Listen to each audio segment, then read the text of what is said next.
Welcome to the Grow Renaissance podcast. Let's nourish the world.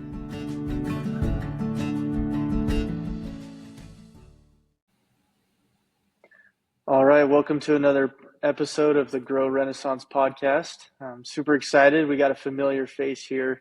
We got Neil Smith. So he's our regenerative farming expert, does a lot with Grow. So thanks for coming on, Neil. Yeah, pleasure to be here, Owen. I'm really looking forward to our conversation. Yeah. So Neil, he was on a past episode with Will. That was more of the introduction of Neil and what he's doing at a kind of a broad view of Grow. And then we'll really jump into more of what regenerative farming is, more of the details, and how regenerative farming needs to meet new technology in order to really work at a large scale. So we'll kind of be jumping into that. But first, I just wanted to give a really quick update to the Grow community. Just if anybody has seen the new Grow Block Explorer. So what that is, it's basically tracking the data from the native Grow blockchain and the native Grow tokens. And so you can see all the transactions happening, how often blocks are produced, wallet addresses, new NFTs being minted on the blockchain. You're able to see all of that. Whereas before we bridge the tokens to the Ethereum network and they become ERC20 tokens and then you track them on Etherscan. You're able to track on the native Grow blockchain. It really just gives us more kind of visibility into what we do, more legitimacy into the Grow blockchain. That's something that a lot of people that are in the blockchain world, they really want to look at those things. They want to see that you do have a block explorer. It kind of makes you a little more legit, you would say. So that's exciting. It's grow.elevatescan.com for anybody that wants to go check it out, kind of play around with it. There's some cool stuff on there. So just wanted to kind of throw that out there for the Grow community to go check out. So, but yeah, let's jump right into it, Neil. My first question for you today would be, could you define just what regenerative farming is for everybody? Yeah, wonderful question. First of all, I want to say I'm just continuously impressed with what Grow is doing to bring visibility and transparency. So this block scanner, it's just another demonstration of walking the talk and actually proving that we are doing and the Grow blockchain community is doing what it's set out to do, which is nourish people, planet, and animals more effectively. And we do so by this term of endearment almost that has been placed on some of the practices that we have at the field level called regenerative. And you're absolutely right. There's a continuous movement in trying to create definition to this term, regenerative. In fact, it's gone so far, in my opinion, that I would say it's almost being utilized in ways that it shouldn't. You hear regenerative tourism today, regenerative business, regenerative finance, regenerative. In essence, I think we can understand what people are trying to drive at, which is a system that it becomes self-propelling, that we set it up in such a way that it can regenerate and it can then self-propel. And that's the idea that we have in our mind. The reality is it is very hard to get something to regenerate effectively, and particularly those things that are human-made or that we have a lot of human interference on. So regenerative, as it relates to agriculture, which is the area that you and I are really passionate about, has a lot to do with understanding the systems that are within our natural environment, of which we are trying to rehabilitate and support the restoration of these natural environments. And so I typically think about regenerative agriculture as a better understanding of our natural world and helping restore or repair the things that we have created that have been extractive to the natural cycle of the environment. And that's really what regenerative agriculture is all about. And so we can see that in one area in particular, soils. I think everything starts and stops at soils, in my opinion. Everything comes back to the soil type. The more we understand the world below our feet in the soil and how it can actually get to a state of self-regeneration, so it can both provide the nutrients for plants, forests, trees, animals, etc., and so forth. It can also restore itself, so it's sending up nutrients from the soil and water systems from the soil into these plants that we want to consume, the things that feed us, by and large, is related to just agriculture. And in doing so, it creates a gap or a delta within the soil or lack of those nutrients. In a system that is working in a self-propelling way or in a regenerative way, it has an ability to start to regenerate or repair itself. And so with the microbiology that happens below the ground, the mycorrhizal fungi, protozoa, the nematodes, all the bugs that are down there, and we can get very, very technical. They all create mechanisms that both release different nutrients and uptake different nutrients and eat the bad bacterias, and create a propulsion for soil to regrow. And that's literally what we need to think about when we think about regenerative agriculture in the soil, is that soil can regrow. So we've devastated the top surface soils, by and large. Most of the soils in North America and many other agricultural bioregions around the world are degraded, which means the top soil is being blown away or it's dead zone. And the way we counteract that is by adding some sort of amendment onto it. In a lot of cases, it has been historically synthetic chemistries that really rapidly allow for growth and fending off pests or weeds that we don't want to see within our crops that we want to harvest or that we want our animals to eat. But when we actually get to a system that is working effectively, there's a few things that I want to point out. One, the soil is rich and smells good. And you may actually see it growing things that you didn't expect. And we should actually be questioning what's going on within the soils and recognizing that it's probably giving us indications on where it's a little bit weak, whether that is some sort of macro or micro mineral that's down there, or nutrient, and or there's too many of one kind of bugs. But when it's in a balanced state, it actually is going to do the things that we expect it to do, which is grow really nutritious food. The second thing is, and this, I was talking to somebody over the last week and a half here, is that when our soils are actually regenerated, there's no need to do crop rotations. So we think about crop rotations a lot when we're in farming cropping systems. Yeah. We think about it, we can't grow corn, we can't grow, potatoes for 5 consecutive years in a row. They're very extractive to the soil nutrients. Well, when we actually have a regenerative soil base, and that's where we start, the whole reason we're rotating crops, and this is very high level, is to ward off the diseases and some of the issues that we have because our soils are imbalanced. But when they're in balance, when they're got all the pieces that they need, we don't need to rotate crops. Not only that, there's less water that's needed to be put on them because there's more water actually stored in the soils through water infiltration. Yeah, it soaks through better. Yeah, you got it.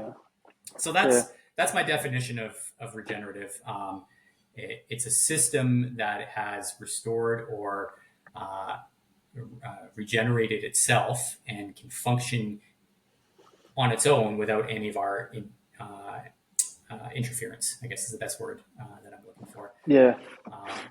But we have a long way to go to catch up to where we should be. And so we need a lot of different things, biologicals or bridge products. These are, things that are helping reestablish the microbiology in the soils. We need to better understand our soil types. We need to understand what we're trying to do within our soils, both in urban centers and in agriculture centers. And I think both need to function effectively together. We see some devastating things happen around the world. That's washing away our soils and creating more issues, erosion.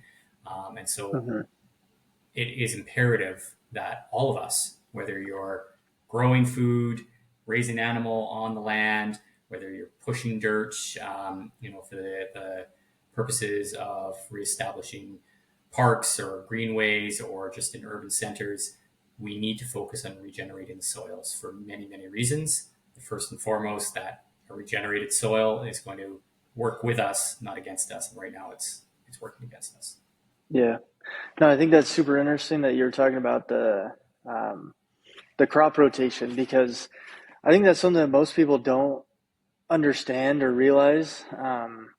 Because we grow a lot of potatoes in central Washington, but potatoes are really tough on soil. Like you were saying, you can only grow them once every 5 years or so, because you basically till the soil with the potatoes sucking up so much nutrients, and then you got to dig the potatoes up. It destroys all the topsoil.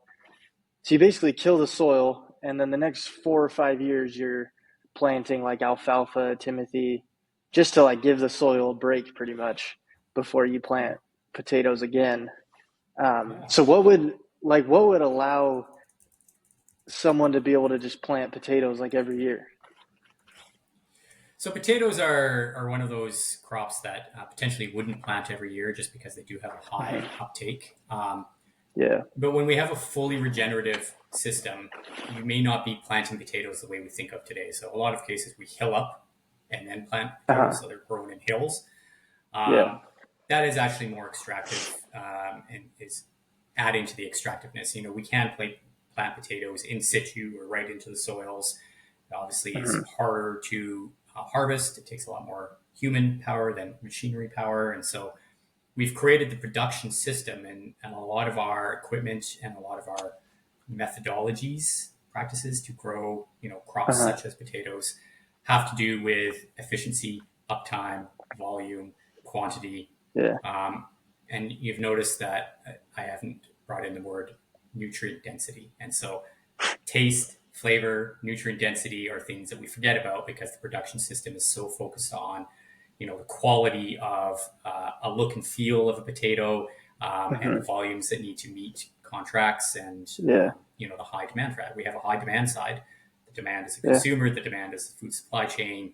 But there are new practices coming out that are really minimizing the impact even within that production system that would allow us to have maybe more consecutive growing seasons of potatoes intermixed with keeping the ground, with cover crops, reducing some of the structural components of how we fumigate or what we add to the hills to stave off some of the pests, continuously running cattle through there, maybe moving to smaller machinery that is going to be less compacting and less intrusive on the lands.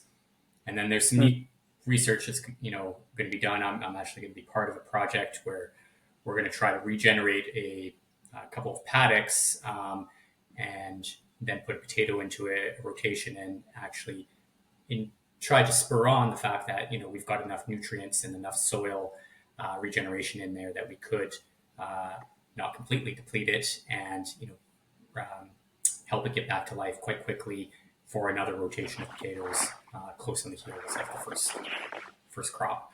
So the trials are being done. I think we have all the knowledge base that and the ability to do so, but we have to start focusing on different outcomes for our food. Yeah. And for me, that's nutritious food. So nutrition density versus look and feel. If a potato looks weird, it often doesn't pass a mark, in terms of the supply chain, and that's okay. We've taught consumers, what they feel like they want. It's supposed to be big and round and look good. So that's an outcome of our own design, of human design, and I'm not faulting that. But to get better, we're going to have to start thinking differently. And so everything from how we grow it, how we seed in, to the types of methods for harvest, to thinking differently about what it looks like, and more emphasis particularly on how it tastes and then the nutrition value that it provides us. So those are the things that we need to focus on. The other aspect of that would be yield. Everyone's chasing yield and quantity. We need Yeah. And for me, I'm a big proponent of we don't need to chase yield. We actually need to grow more diversity. So instead of having a huge paddock full of potatoes, maybe you could have sections of it with potatoes and other sections with other crops, and still meet demand, but you're using land more effectively with diversity.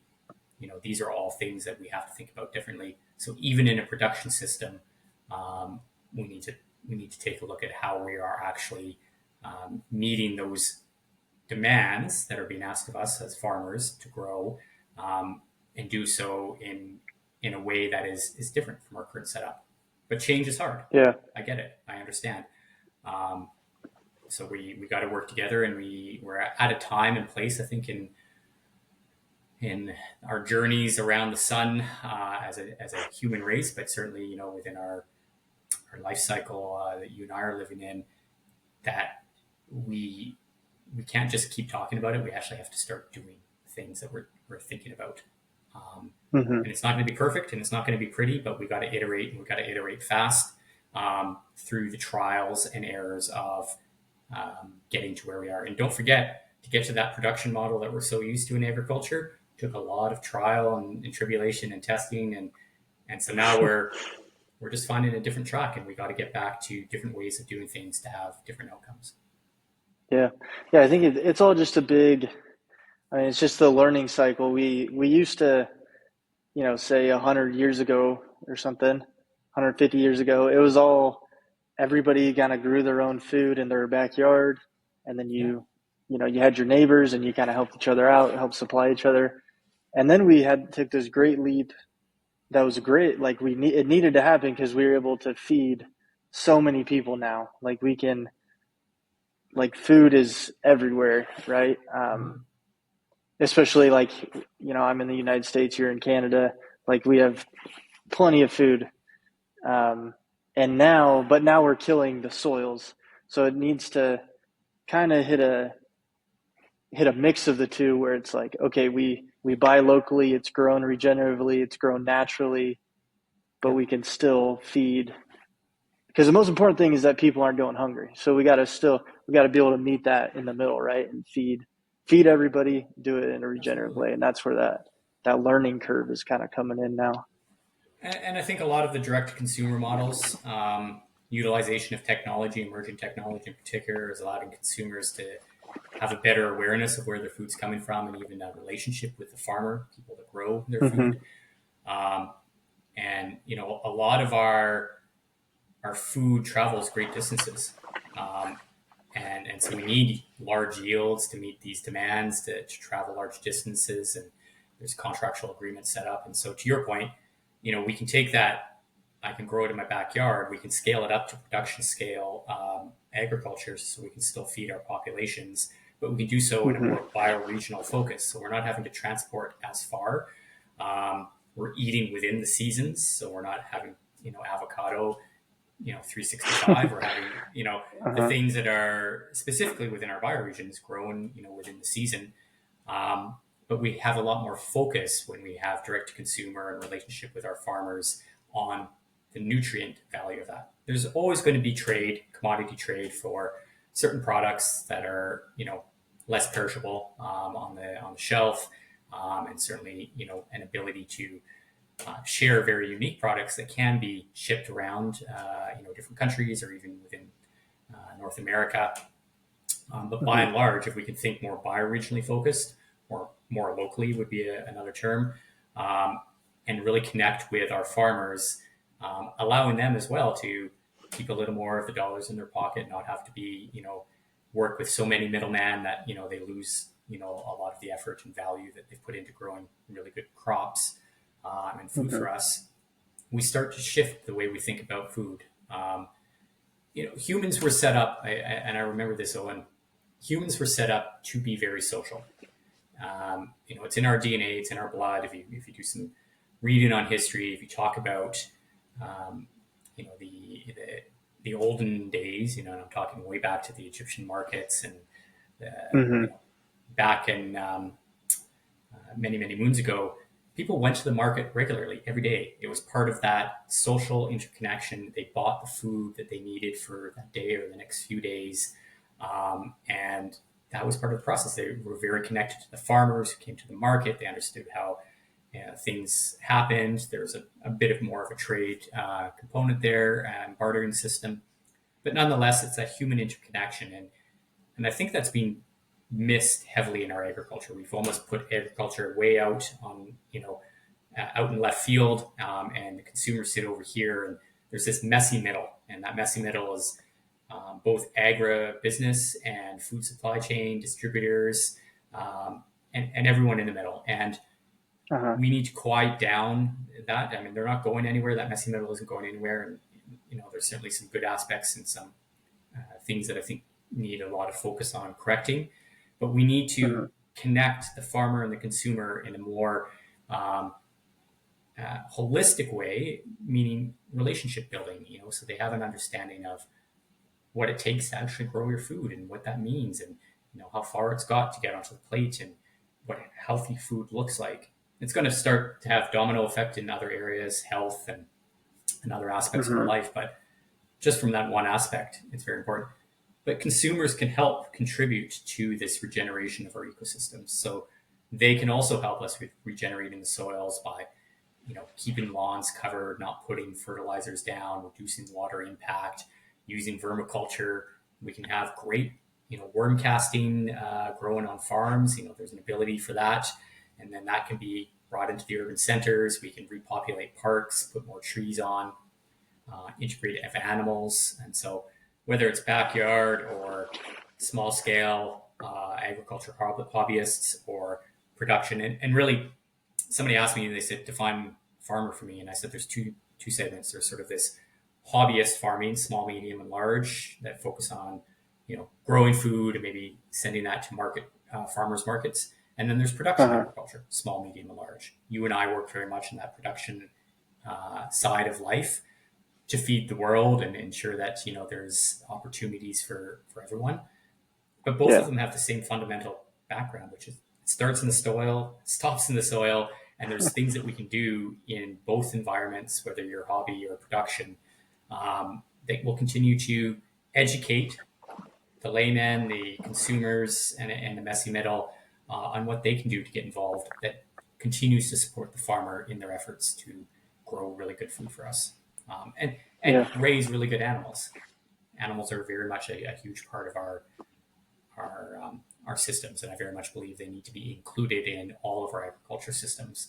And animals look different. Sometimes it's bats, sometimes it's cattle, sometimes it's sheep, sometimes it's chickens, sometimes it's swine, pigs, bees. So we think about animals a lot of cases as cows. It doesn't have to be just cows. I mean, there's animals in general help create that system that is going to be a lot more rewarding for us overall. Yeah, for sure. Without animals, our soils would die pretty quickly. So, but let's talk a little bit about just the technology that is going to allow us to do this at a large scale to really feed the world. Where do you see that going? What kind of technology do we need? How is it going to be utilized? Kind of take it away. Great question. I mean, these aren't easy questions. What is regenerative? Define that. And what are the technologies that are going to propel us? If you've heard my story, you've heard that I've been pretty disillusioned by some of the messy middle that I just talked about, particularly on the ag tech side. But I've been enthused as of late and really sort of reinvigorated to talk about the benefits of technology. And the one technology I really see as instrumental is this little technology called Web3. It's an emerging technology space, actually the Web3 space. And inside that is something called a blockchain. And I think for me, what the blockchain does is it flips the conversation. We're not trying to demonize the messy middle. We're not trying to, get anyone up in arms because they're going to lose their livelihood for what they're doing in that messy middle.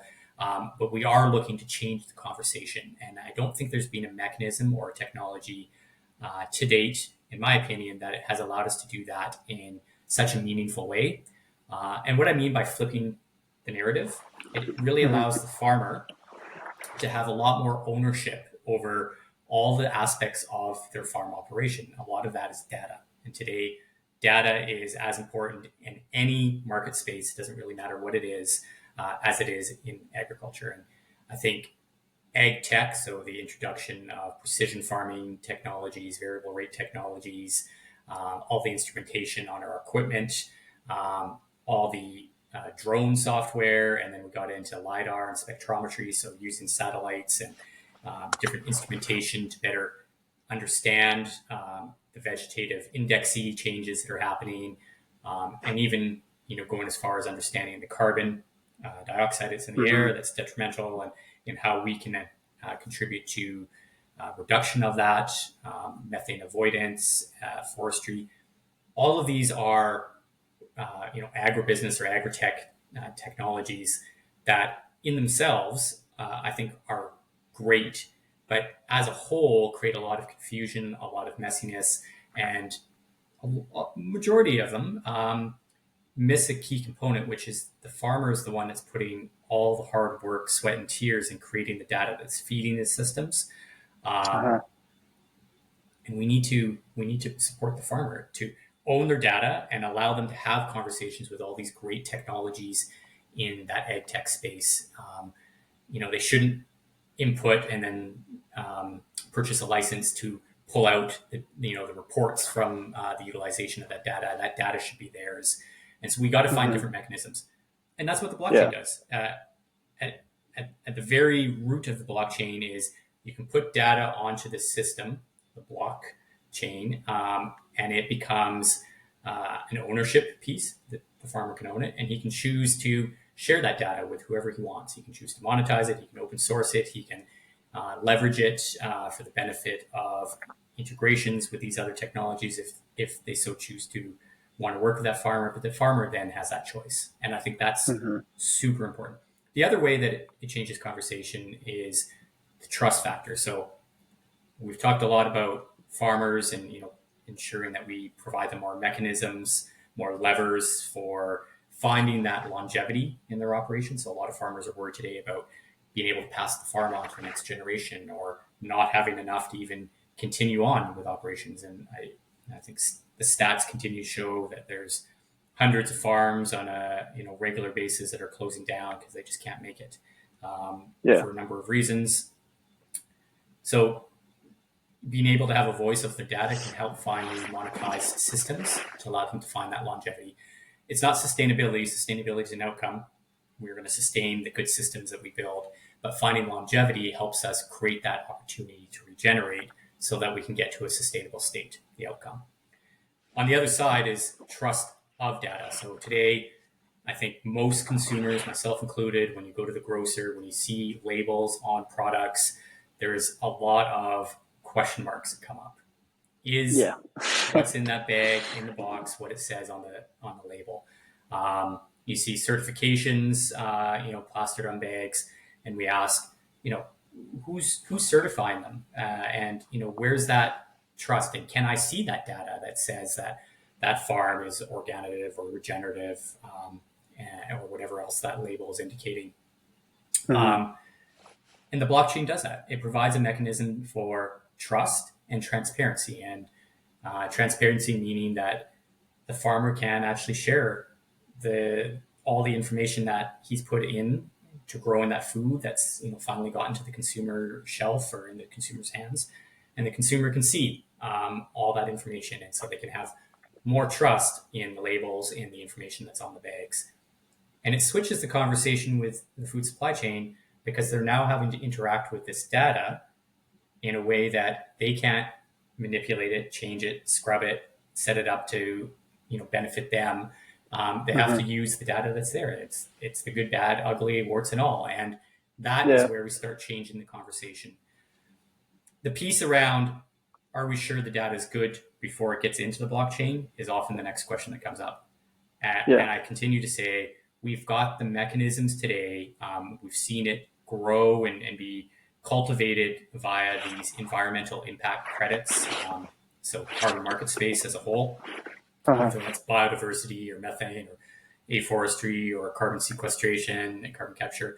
We have these these authorizers and these verifiers of data that are assuring that farms are complying to a standard or a process. They're verifying that the data is actually what the farmer says it's going to be, and then we can crystallize it and put it in the blockchain. And then from there, it is what the data says. The data can always be updated, but there's a historical track of all the times that we update it and where it started. So human error, we're going to have data entered incorrectly, but we can update it, and you've seen that ledger. The historical piece doesn't get scrubbed. The data doesn't get manipulated in a way that's going to benefit one party and not another. So we're able to show the consumer the true workings of that data and really why the labels and the packages say what they do say. And so I think that changes a lot of conversations on how we get food to consumer and that messy middle, and how we are actually pricing and validating some of the systems that are in place there. I think the other piece... go ahead. I was just going to ask, how is Grow specifically validating the data that's going into, like Royal Family Farms just had these carbon credits, and the NFTs are in the process of being minted. Like, how is that data on Grow's blockchain or on the Grow blockchain being Great validated? question. So this comes back to, we know the messy middle's there, and as much as they say messy middle, we're not trying to demonize anyone. There's some great companies within that agribusiness space in particular, and that's the validators and verifiers of data. And so I believe in the case of Royal Farms, they used a world-leading standard that was out there for some of the carbon NFTs that they ended up minting on the blockchain. And then they had a third-party auditor come in and check that the data was what it said it was, and then benchmark that against the standard. And that creates the chain of command that says the data is being approved by third-party auditor and by, it adheres to this standard, and then we can move it into the blockchain, and then it can't be tampered with. Then it can be put into things such as NFTs, which I think are a wonderful tool on the blockchain. That will probably be another podcast we can get down, but that tool in itself allows for buyer and farmer to have a lot more understanding of how they can transact that environmental impact data. And in this case, it was a carbon NFT. What it does is it removes some of the need to go to market and all those other players that are taking fees and structures and creating a lot of chaos and call that registries. I'm a bit biased on that, but I think there's, particularly in the carbon market space, too much emphasis on too many people trying to take a piece of that action for the hard work the farmer did. In this case, Royal Family Farms worked really hard, got their data, had it benchmarked against the standard, had a third-party auditor had a third-party auditor come in and say it's good data and it meets the standard. Both parties approved it, and then we put it on the blockchain, and then buyer and farm could negotiate the price, and through that carbon NFT, everyone was happy, including the buyer's parties, that potentially will need to see the data and the rigor of the data behind that. And so, the blockchain has mechanisms to continue to add rewards and transactional components with NFTs. And so that's just one aspect of how we can really create leverage components and harness the blockchain for the benefit of the farmer and reduce the noise in that messy middle. So we have good players working with us to ensure that there's rigor behind data. So to give you an example. Yeah. Awesome. Yeah, I think the important thing about blockchain and Web3, kind of everything you talked about, is our current system, whether it's agriculture or just, the financial sector, whatever it is, there's a lot of middlemen just kind of scraping off the top, like, take a few percent here, a few percent there, a few percent there.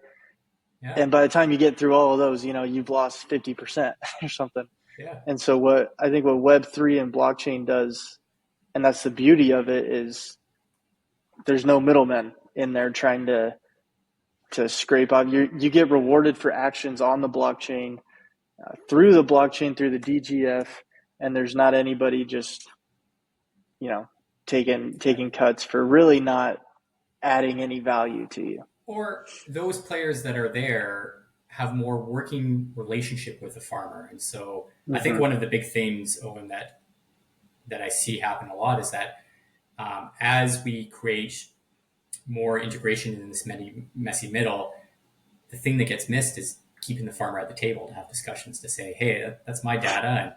And, I think every farmer, he would give away fee structures if he found he had a good team, a series of people in that messy middle that were bringing value to his operations and helping him, keep the data as a key component so the consumer's happy that we're doing the right things for the environment. And so it's not a matter of so much saying it's bad to have the middleman. It's reducing the amount of middlemen that are taking fees on that unnecessarily in a lot of cases, as you've mentioned, keeping more dollars in the farmer's pocket so they can do good things and growing good quality food and continuing their operations running forward. And helping the buyer side, so that food supply chain, make sure that their environmental reporting aspects and their ESG indicators are met from the regulatory parties that saying they need to do that, but also ensuring that the consumer confidence continues to drive up. And so it's like building a good team, right? You have a football team or a hockey team. I'm from Canada. I'll talk about hockey. You might go through a few teams until you find that click with, people that you might get traded. And that's really what the farmer's doing, is building this good team. But we can use the blockchain to change that conversation to have the right team members at the table. At the end of the day, though, it will create more financial opportunities for the farmer using different mechanisms and levers, having more ownership of data sovereignty, and create better opportunities to reduce the number of team players that are there. So it's a very efficient team working together for the benefit of environment, humans, animals, and that really hits the mission of what Nourish, or what Grow Blockchain is all about, which is to nourish people, planet, and the earth more effectively. And we can do so with the power of blockchain. Awesome. Yeah. No, I think it's a beautiful thing, and I'm excited to see how we're able to make a big impact and really change the agriculture sector around the world for the better. So is there? We got to flip that narrative. I'll continue to drive that home. I know I sound like a broken record, but it's got to start with the farmer. The farmer has to be at the table, helping flip that narrative with the messy middle and the food supply chain, and all the way down to the consumer. We need the consumer more aware of what's happening at the farm gate level, at the farm field, better connected to their local producers, and then that will start to shift how we trade food in our different buyer regions and the different economics, the demand side, how we access, how we qualify food, specifically on the nutrition side.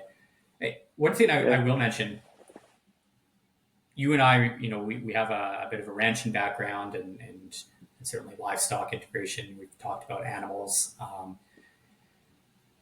I think there's this misconception that farmers are just out to make a quick buck with cattle, or they push them into these CAFU scenarios, which is confined animal feed operations, and that's really bad, and they're hugely contributing to the pollution and the methane problems and the climatic issues that we're having, stripping our soils. With livestock in particular, I'm of the belief, and particularly in North America, we don't have enough livestock to regenerate the lands that we need to, but we need to work with livestock more effectively. So different grazing patterns, and this gets into that regenerative system thinking. It's part of that system: water and fencing and grasses and soils and livestock, and how we manage them effectively. But there's this ideology as well that grass finished livestock are is the only thing we should eat if you are eating meat. So all those other questions that come up about CAFU and issues with methane because there's the cows, and we should not eat. We don't have enough cattle to really regenerate. Whether you like meat or not, livestock and animals are very much needed and part of the system. We've got to manage them more effectively.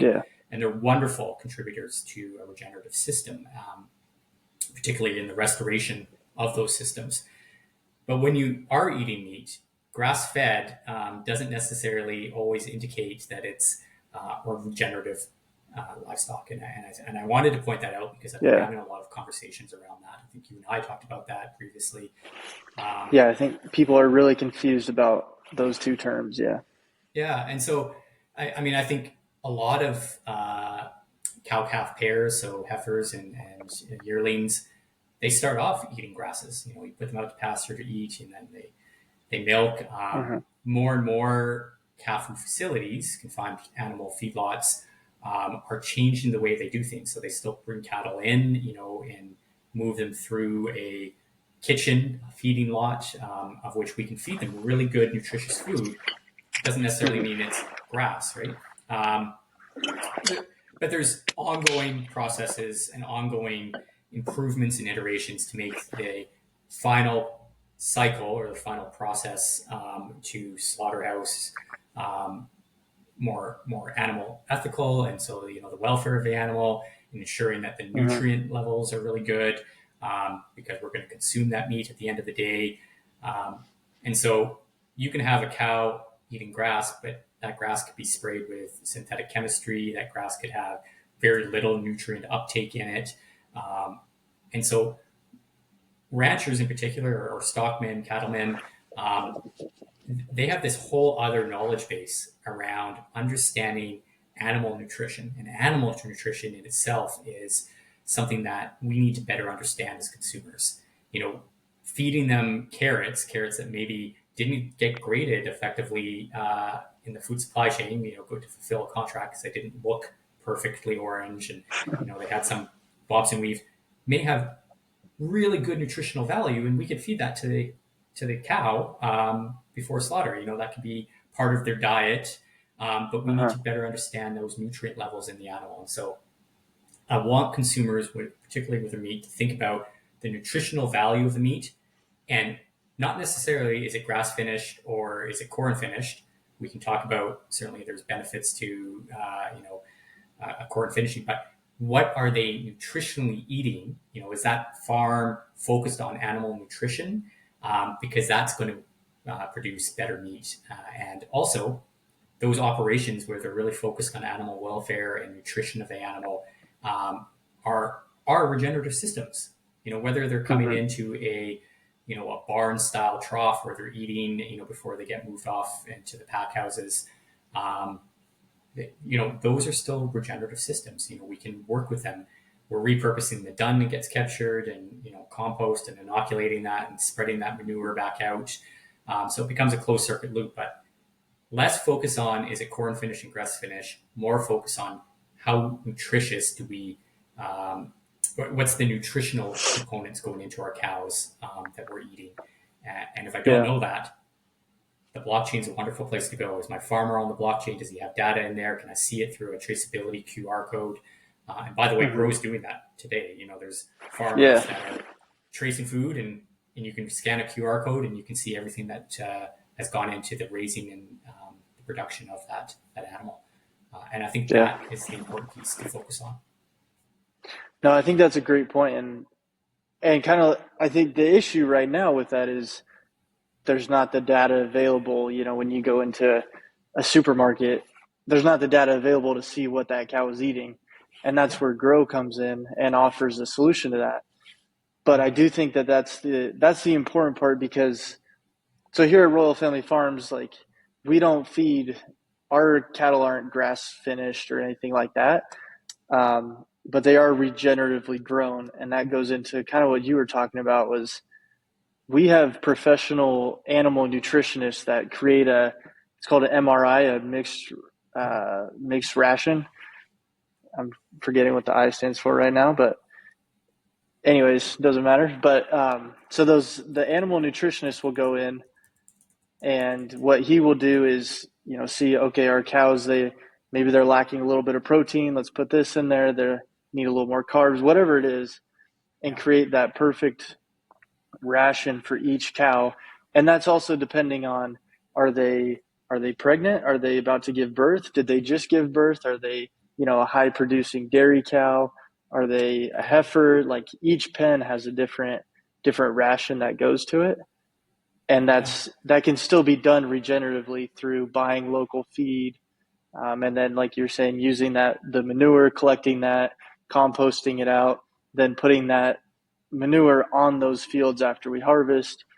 So it's a big circle that's a lot more complex, and there's a lot more to it than just, oh, those cows are just eating grass their whole life, right?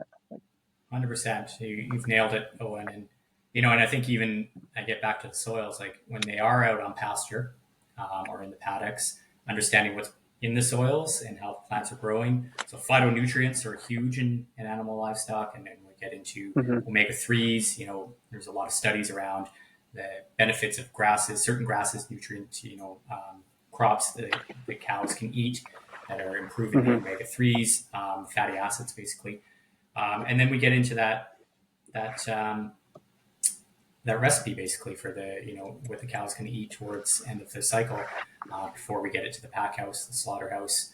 But phytonutrients is really what a lot of those animal nutritionists are going to focus on, and grain finishing, grass finishing, or focusing on nutritional value. Those are sort of three pillars that people talk about, and we focus heavily on the top two that kind of are at odds with each other, grain or grass.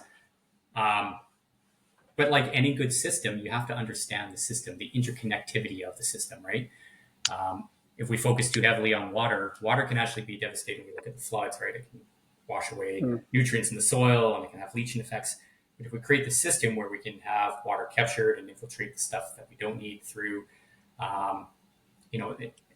this is all to say that really understanding the whole cycle and understanding the system of how we raise cows and then take them all the way to slaughter and then eat them is something that I hope that we can provide through that data sharing mechanism, through traceability programs, leveraging the blockchain or harnessing the blockchain to engage in different conversations.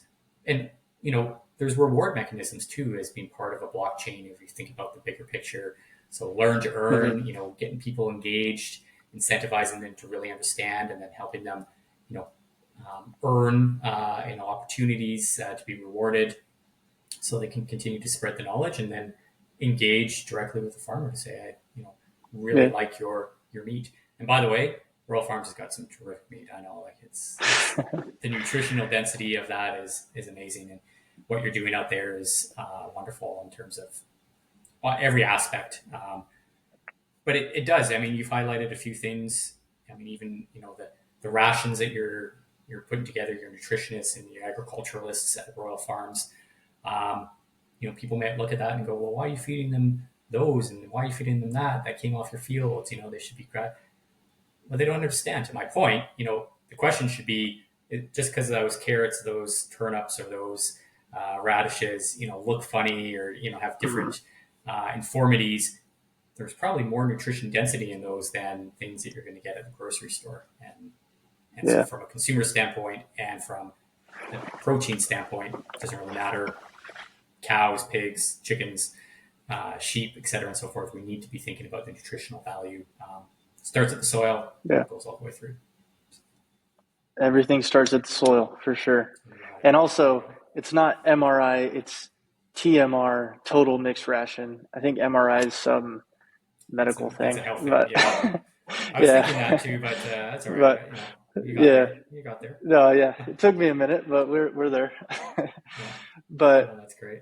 No, I think this has been a very great episode here. Really thank you for coming on, Neil. I'm sure we'll have you on some more episodes to talk about, things like NFTs, and we got plenty we can talk about. So yeah. But I'll just plug. I mean, anyone listening to this, anyone that is out there, please reach out to Owen or vis-a-vis me if you have questions. We're not here to push square pegs into round holes. We're here to have good discussions about how we can help diversify your farm operations by the inclusion of blockchain, and then help you regenerate those systems. And on the other side of that, we're here to help provide clarity and change the conversations from the consumer and I call that the messy middle, and interconnect them with the farmer. So, I mean, advocating for you, Owen. I mean, he's a great resource for everyone that's listening or watching, and loves talking about this probably as much as I do. Yeah. So look forward to having those conversations. And thanks, Owen, for inviting me on here for a good discussion. Yeah. Thanks so much for coming, Neil. We'll see y'all later. Thank you for listening to another episode of the Grow Renaissance podcast. Make sure you like, share, and subscribe this episode. Remember, it will take a community of us to do the best in the world and truly nourish not only ourselves, but the planet, the atmosphere, the soil, the plants, and the animals on it. So make sure you spread this message anywhere that you can.